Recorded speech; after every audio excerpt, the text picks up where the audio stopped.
Hello বন্ধুরা, কেমন আছেন? আশা করি খুব ভালো আছেন। আবারও চলে এসেছি টুম্পা রান্নাঘরে জনপ্রিয় একটা রেসিপি নিয়ে। রেসিপিটা দেখতে থাকুন। রেসিপিটা হলো গুড়ের রসগোল্লা বানাবো। কী করে বানাতে হয় সেটা দেখতে। এই দেখুন, ছানাটা জল ঝরিয়ে নিয়ে নিয়েছি, একটা দুধের ছানা।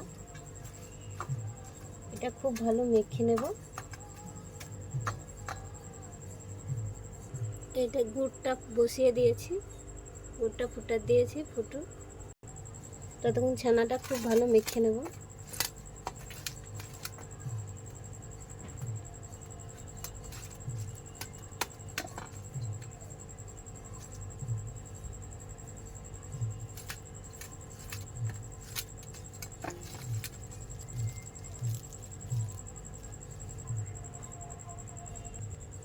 এক চামচ সোডা দিয়েছি, বেকিং সোডা। খুব ভালো চটকে মাখতে হবে।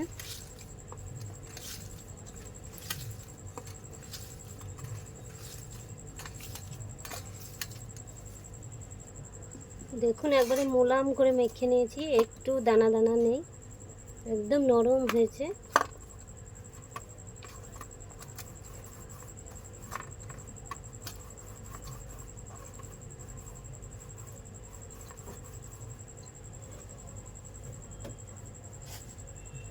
হাতে অল্প ঘি মাখিয়ে নিলাম। ছোট ছোট লেচি কাটবো।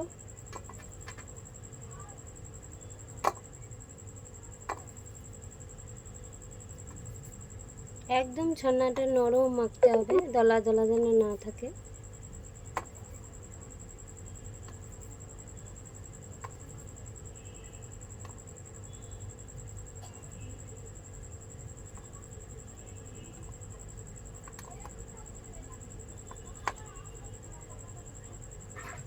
সবগুলো লেচি কেটে নিয়েছি।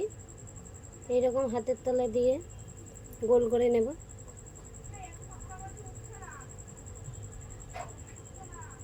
দেখুন, একটা হয়ে গেছে। খুব ভালো গোল করতে হবে।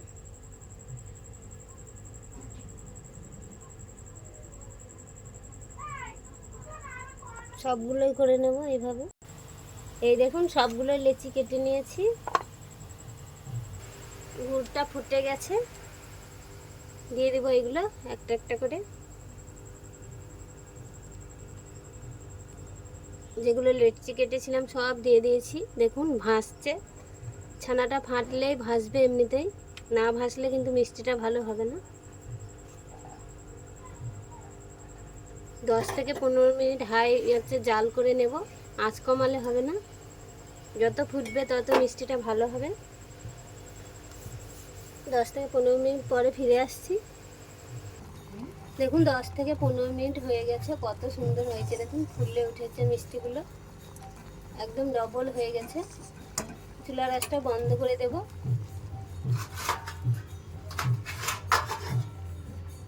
আধা ঘন্টা চাপা দিয়ে রাখবো।